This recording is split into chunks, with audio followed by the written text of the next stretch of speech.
the precession of the equinoxes, or the great year, a Platonic year. It's the movement of the celestial equator, the projection of the Earth's equator into space with respect to the fixed stars and the ecliptic. It's a shift in the Earth's axis of rotation. It takes 26,000 years to make one revolution. And those 26,000 years, the North Star changes as seen from the surface of the Earth. The tilt moves 1 degree every 72 years. Multiply that times 360 degrees and you get the 26,000 year cycle. To be correct, some people or some calculations actually put it at 25,800 years. And this is affected in some ways by some different things, and we'll get to that. But the Earth's celestial equator is broken down into 30-degree sections that are represented by 12 constellations called the zodiac.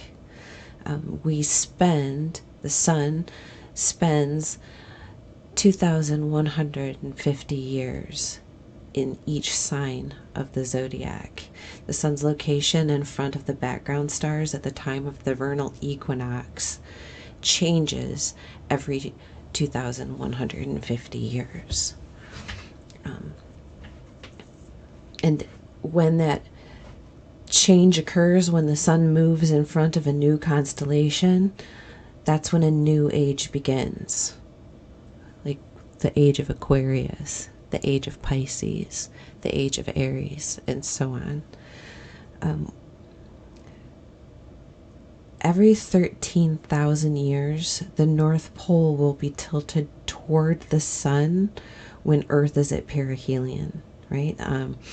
And the axial tilt and orbital eccentricity will both contribute to the maximum increase of solar radiation when the northern hemisphere is pointing toward it, right? So in the summer, it'll increase the solar radiation during the summer months in the northern hemisphere. And these are called the Milankovitch cycles, right? And it's like the last tilt toward it was at 8,700 BC during the age of Leo, right? Leo is ruled by the sun. And it will reach its minimum again at 11,800 Common Era. So we at the entrance of the age of Aquarius are actually opposite to the sign of Leo. So we would be at the opposite side of the cycle. And that's apsidal, right? Apsidal precession. So it's like the orbital ellipse itself precedes, right? And that takes about 112,000 years, which would be approximately 1 magnitude larger than the Platonic year cycle, which is also interesting, right? And that is affected by Saturn and Jupiter. And so that is a larger cycle within the cycle that we're talking about right now, but that affects the different seasons because winter will be in a different section of orbit when Earth's apsides, when its extreme distance from the sun, are aligned with the equinoxes. The length of the summer and spring are equal to the winter and fall, but when Earth's apsides are aligned with the solstices, the differences of length of the seasons will be extended, will be greater, right? And so that really matters when we start getting into the ages and when we think about the cycles and how they layer on top of themselves and one another. So what's also interesting is that when we talk about the great year in our histories, we only have half of a Platonic year in our history books, which is interesting. So I'm going to go over some of those with you, and we'll talk about a little bit about the biblical histories and how they're presented there, and also the mythological histories and how they're associated there with what we know to be our actual history that we've found in written records, some of it archaeological digs, and some of it just left on stone, right? And so how do those ages and all of those descriptions, cultural descriptions and their variances actually relate to one another and what was actually happening, right? So we, if we go back in time to where it starts about 13,000 BC, right? That would be the golden age of man, known as the age of Virgo. And Virgo is Ostera, the goddess of innocence, right? And she was the daughter of Zeus and Tims. And she is said to have lived here among humans during that golden age. And that's when when she left, her departure marked the end of paradise, right? When humanity fell into wickedness, she fled from earth, and she was never married. She was considered pure. So she was renamed Virgo, the Virgin. And that's where humanity and the end of the Ice Age began, right? Which is interesting because it was like, we have the other familiar story, it would be who left the Garden of Eden. And,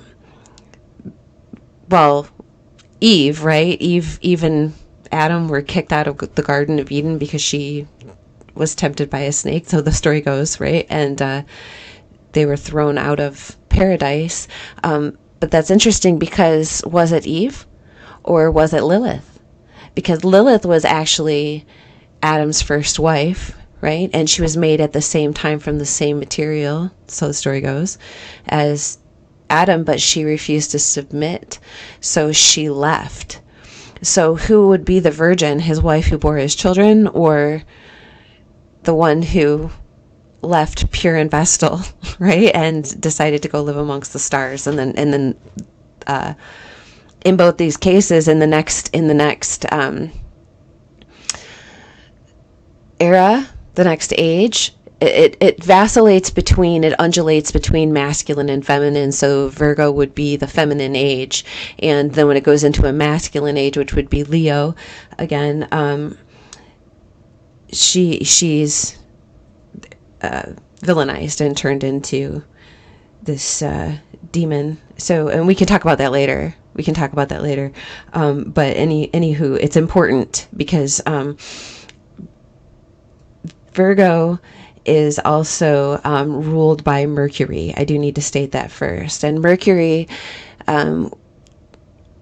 he was thrice born, right? And one of the affiliations with with Mercury, sometimes he's considered Lucifer, the fallen star, who's also considered Venus, and we'll talk about that in just a second. But next age that we go into is the age of Leo, which is the Mesolithic period, right? 10,000 to 8,000 BC. And that's when people started worshiping the sun, right? When the goddess worship started falling off a little bit and we start getting into the sun worship, right? And people are into agriculture and they're growing things and they're finding things in the ground that they can grow. And this is the age of Adam, right?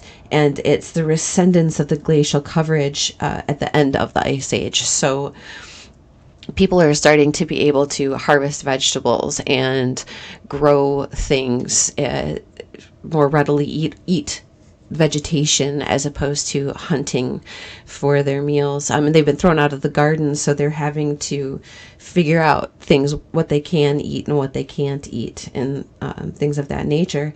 And then that's also when it's said that the Sphinx was built, right? And there was like all this lion worship, like everything comes out of the sun, which has a mane and is so it's like the masculine, right? And but then the next age, 8,000 to 6,000 BC, the Paleolithic period, is represented by Cancer and the moon, right? And these are the water cycles. And so we go back into the feminine, and people are making settlements. They're building homes. Cancer rules the home. This is the fourth house.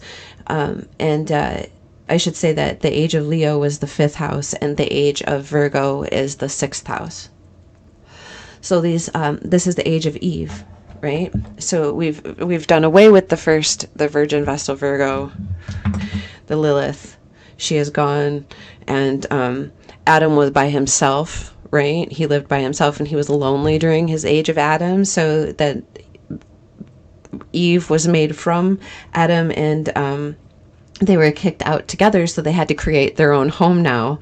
They have to build their home, and there's this sudden domestication of the cat, right? So it used to be Leo, the sun, the masculine, ferocious lion, and now he's been domesticated and brought into the home, and the mother goddess archetype comes back in, and everybody's working in this fashion to build settlements.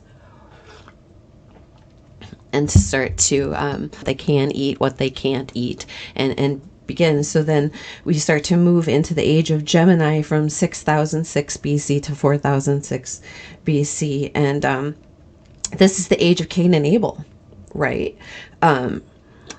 Mercury rules both Gemini and Virgo, and there becomes this dichotomy now, because we had an age of the sun, the ruler of the day, and then we had an age of the mother, the ruler of the night, right? The feminine and the masculine. But now we're coming into this age of Gemini, and we have to find a balance of it. And so there's the good one and the bad one, right? The light and the dark, and that becomes this throughout now. And we have writing starts to show up in cuneiform, and the symbols start to come on the scene, and multiple gods start happening. And this is the time of the Tower of Babel, right? And when people were coming to trade centers, and they were getting to know one another, and communication became imperative. And it was also like the vivisection of communication and language, and barriers began to occur in these communications. And so war started to happen more again. And so it's like this is the back into that masculine undulation, right? These twins are like Castor and Pollux, right? They're these representations of dichotomy, of duality, of light and dark, and good and day, and them coexisting. And what does that mean? And how do we communicate that when we come upon people and things that are different than us? And next we move into the age of Taurus, 4300-ish BC, right, to 2150 BC, the Neolithic period. And this is the age of good. Right, we go back into an age of good. Taurus is ruled by Venus. It's a feminine aspect. This is when the plow happened, and cereal happened, and we started to be able to make grains to grow for clothing, like linen and flax and things of that nature. And the potter's wheel was invented, so we had more utility, the ability for more carrying, and to start to establish these settlements. Now we're not just trading for goods that are available regionally. We can start to collect them and save them and evolve a little bit. That's what Taurus is about, right? And this is the age of Hathor, and also the age of Noah and the flood, and Abraham, right? So this is also about selective breeding, not just within our garden and our grain, but also within our children, and within our breeding stock for food and plowshares. And we're getting to know this, right? And there's like a new lord comes on the scene, Adonai, right? And he tells Noah, no, you're going to need 7. 2 is not going to be enough. You're going to need 7 pairs of each animal. And Venus rules Taurus, and it also rules Libra. So we go back to that mother versus because okay, so yeah, so the Elohim have left. They were the rulers during the time of Gemini and prior to this, and now a new lord comes on the scene, and he's Adonai, and he tells Noah that you're going to need 7 of each critter in order to create diversity and health in this breeding stock, right? And in Egypt, they're worshiping Hathor, the sacred bull, right? And so we have two aspects of the feminine here. We've got Mother Earth, established, growing things, and then we also have the opposite of that, which is Libra, and Libra is art and beauty and lovemaking, right? And so that was considered evil because she was the sacred prostitute. Like, formerly the feminine had a sacredity to their sexuality, and that was considered balance and justice. And in the age of Taurus, it's actually considered evil, like the dark side of the Venus feminine aspect, which is also interesting because Venus is sometimes recognized as Lucifer, actually probably more popularly recognized as Lucifer than Mercury, but that's also a masculine aspect, right? And so like it's like that deification of the feminine, and also the deification of the light, the fallen angel, who also got thrown out of heaven for choosing not to submit, just like Lilith did. And so both of these are considered formerly sacred and now demonic, because formerly good and now evil. And also there's like that transgenderness to them, because they're taking this god of light and turning him into a feminine aspect, like emasculating him and equating him with the feminine beauty that is also considered seductive and no longer pure. So that's an interesting thing that happens during the time of Taurus. And also the Father Abraham, we have Father Abraham goes to the mountain and he sacrifices Isaac, or tries to sacrifice Isaac in the name of God because he's his firstborn son, but in reality he isn't. Ishmael is his firstborn son, and he does sacrifice him by sending him and Hagar out into the wilderness when his other next son, who's from purebred, right? So it's this idea of, but they're all allegorical. It's all allegorical. It's this idea of like choosing and to pick some and choosing to leave some according to what this standard says is better. But what is that standard, and how come people get left behind in whole things? It's the beginning of the taking over of previous belief systems and vilifying them in order to create a specific type of thread, right? To edit the thread. And so then we get into the age of Aries, where this just becomes very predominant, right? Because this is the age, the Bronze Age, from 2150 BC to 1 AD, when we'll get to that next. But this is the Bronze Age, the Iron Age, the age of wars and battles, with the Epic of Gilgamesh, right? And the hero slays the bull of heaven. And in the 16th century to the 13th century BC, Moses was born, and he condemns the people for their bull worship, and he instructs them to kill the bull, ushering in the age of the ram.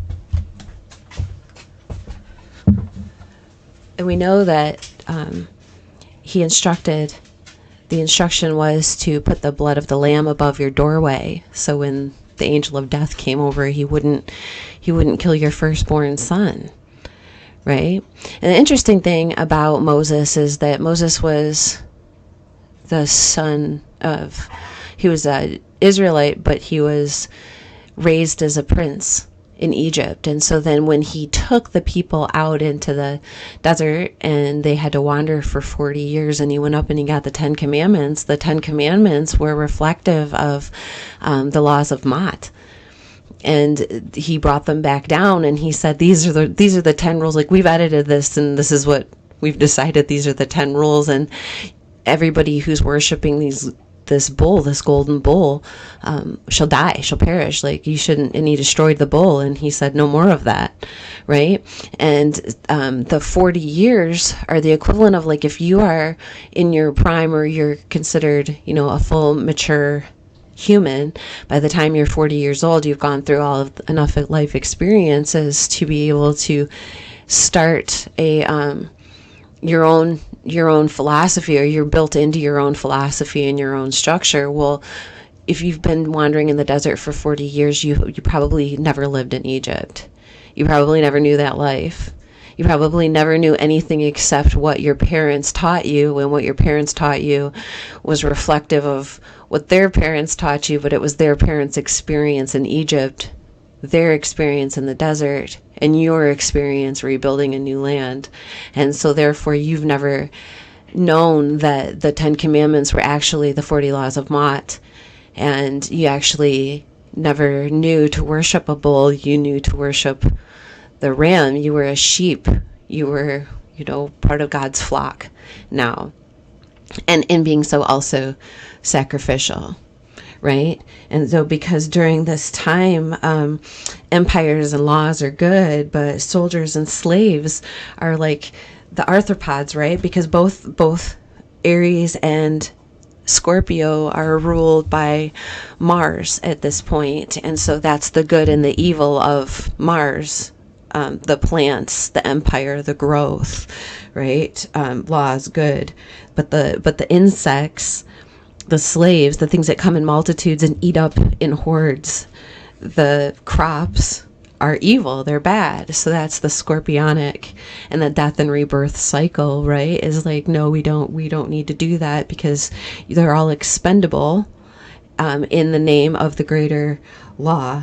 Right? And this is like the conquest of nations, when China and Persia and Greece and Rome, they all grew, right? And the battering ram was invented. The Roman people were the son of Mars, right? And it's also important to note that this is when monotheism begins. And even in Egypt, right, the worshiping of Ra, the sun god, and the single godhead becomes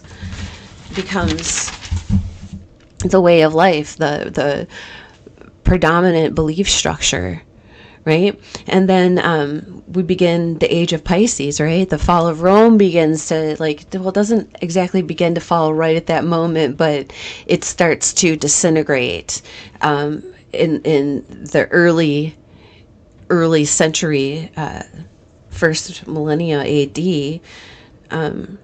It gets kind of changed, because we're now into the age of Pisces. This is when Jesus was there, and it's like Jupiter and Neptune, right, rule these,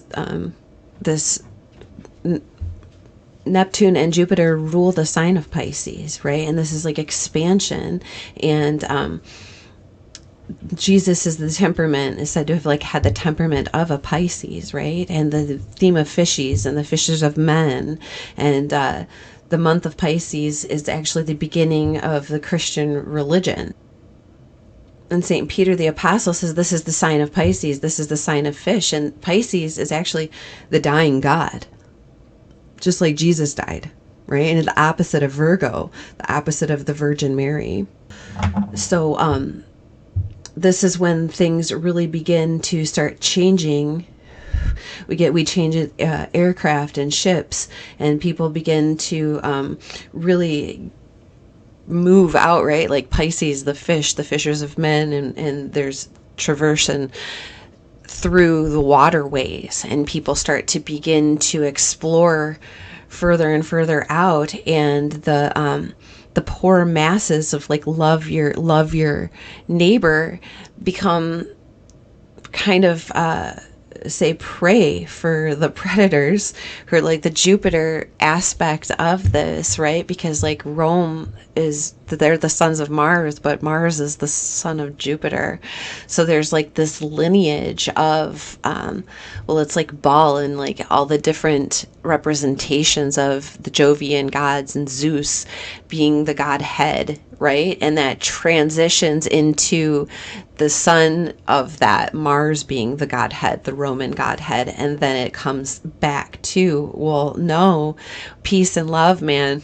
Take that and put it, we're no longer Jewish ruled Moses, and now we're no longer Roman ruled, we're Jesus ruled, we're church ruled, and that's where Catholicism comes in, because it's that like Roman adaptation of the Piscean age.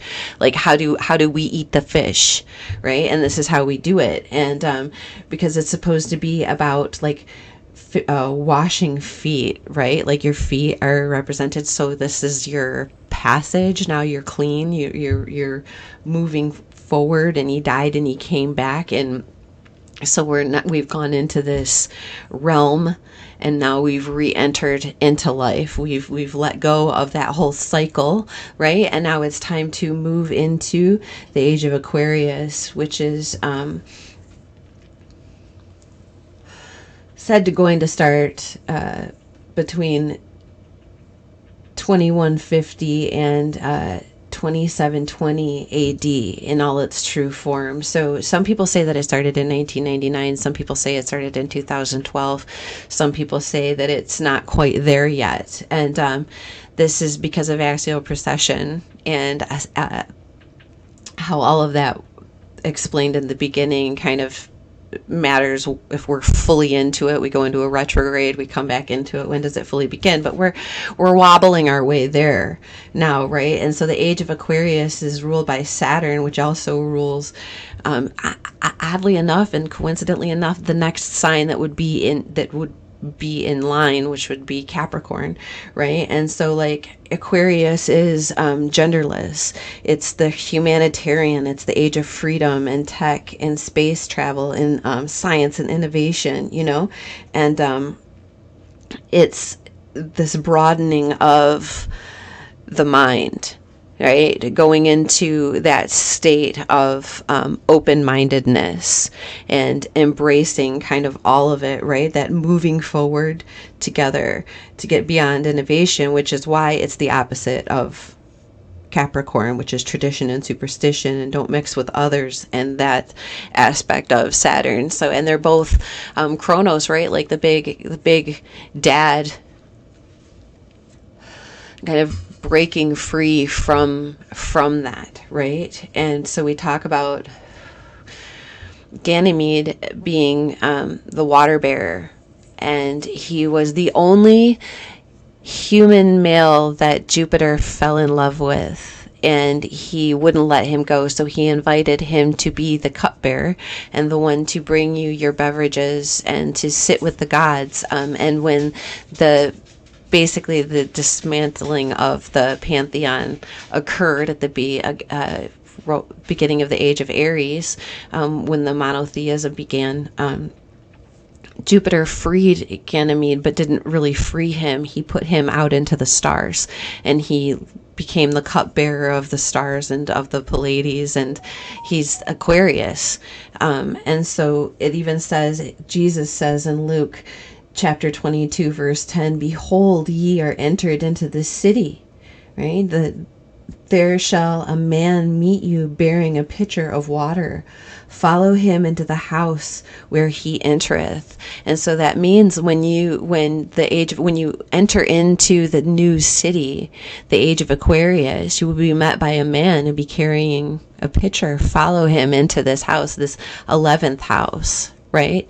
And you will find your future there, is basically what Jesus is saying in that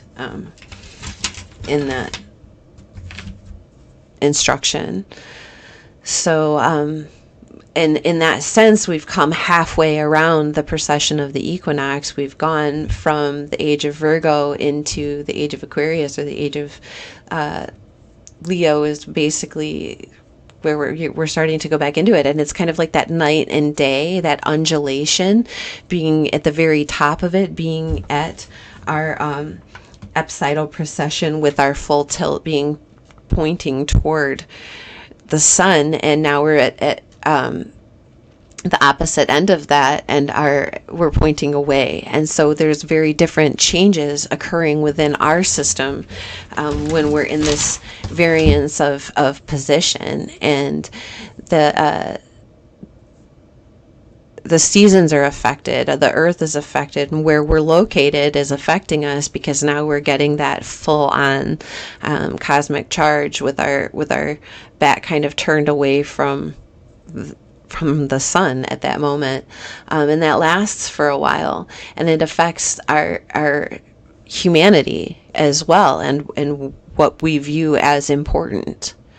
And it's important to us as a society and as a whole to embrace these new things. These structures are falling, and that's that Saturnian pull right now that's asking us to kind of let go of old traditions, let go of old superstitions, allow ourselves to move forward, be greeted by the man with the cup and go into the house where he entereth. Go. Let us be there. So that's really important. And this is important in what we're discussing here on this channel, and what we're discussing further out in life and with each other, because this is a new age. And whether you believe in astrology, or you believe in the Bible, or you believe in old myth, or you just believe in science, it's all kind of pointing and telling us to go into the house, be there, and allow the other stuff to fall away, and don't argue with each other, because we're all in this together, and we're all moving forward together. That's what the sign of Aquarius is about, and we should be supporting one another in that. All right.